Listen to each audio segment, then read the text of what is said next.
Before I get into, the questions of this election, let me first congratulate Dr. Sameer Kaul of the National Conference. Congratulations to you, sir, for a stupendous victory in Jammu and Kashmir. Confident victory by the National Conference.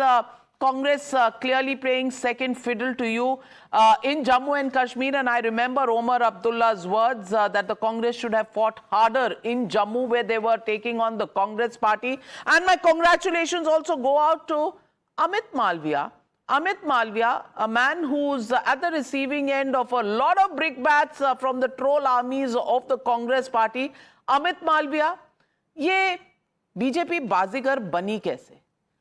The Congress party had distributed jalebis this morning. The dhols were there, the patakas were there, and then what happened? The battery in the EVM, wherever it was higher, the BJP won, and wherever the battery was in the 60 to 70% range, the Congress party won. That is the theory Pawan Khera has stated. How do you respond to this conspiracy charge?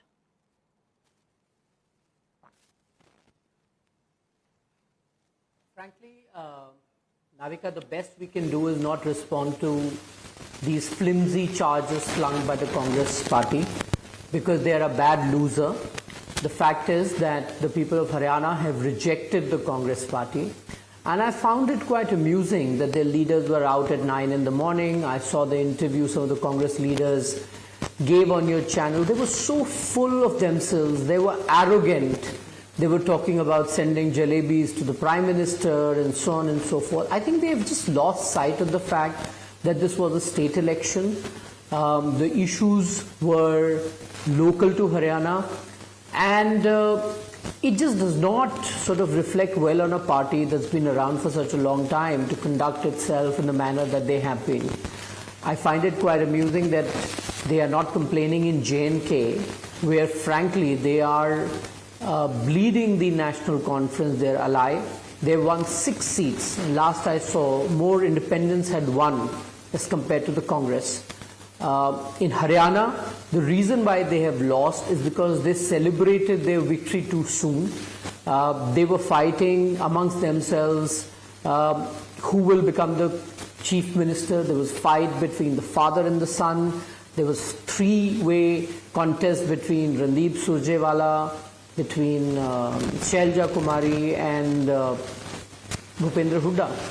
The BJP on the other side was absolutely focused on getting everything from our candidates to our social coalition right.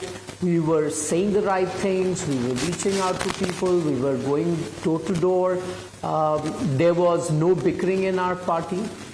More importantly, I think the way the Congress treated the Dalit community is one of the reasons why they have unraveled the way they have in Haryana.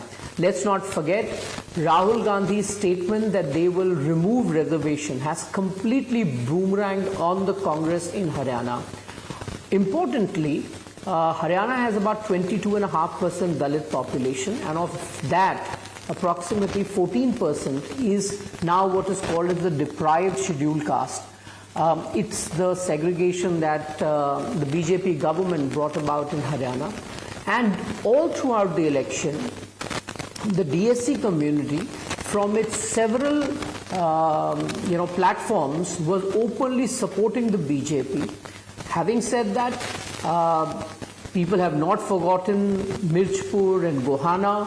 They have not forgotten how Bhupender Hooda's government would snatch away land from farmers, give it off to businessmen, including Robert Vadra. We know there are several cases that are in the pipeline at the moment. So a lot of things didn't go right for them. And lastly, I like to say that most exit pollsters also got too carried away by this hubris of the Congress. They didn't look at data.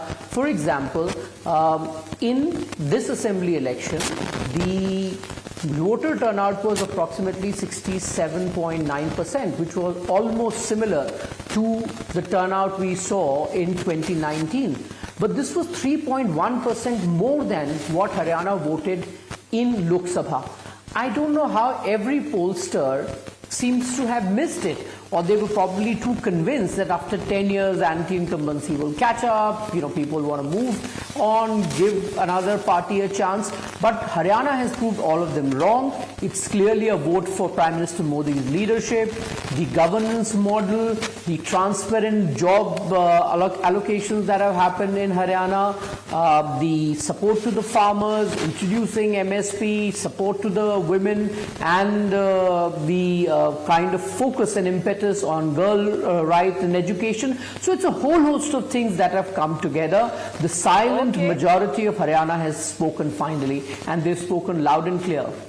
Well, they've spoken, and Sanjay Jha, to my mind, what you did to the BJP in the Lok Sabha elections with Amit Shah's statement on reservations, which was sliced and diced, I think Rahul Gandhi has done it to his own party in Haryana by talking about ending reservations, number one.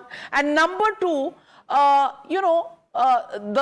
Jat versus OBC and other castes, the 36 caste biradari has completely been miscalculated by the Congress party, and therefore jalebi jo hai wo बन तो गई, तल तो गई factory में, खाने का समय नहीं मिला. There was no occasion to have that jalebi. Do you think you celebrated too early? Do you think you just fell for what you thought was a done deal? Well, Navika, I think that's a pertinent question. The truth is that today's result is a one-all. And while I'll have to concede that the Congress was definitely overconfident or underestimated the formidable opposition of the BJP, the fact remains that the Congress's and the BJP's vote share is almost equal. So there are positives for the Congress to take away as well. And I think I've heard Mr. Modi briefly, and I've heard Mr. Malviya right now. And for the entire length of the conversation, he barely referenced Jammu and Kashmir. I think very critical state. And the result of Jammu and Kashmir tells me, and I agree that the alliance, the Congress has not been able to do as well as expected, but the BJP needs to take stock of the fact that it hasn't done well in Kashmir. I think it's probably got one seat.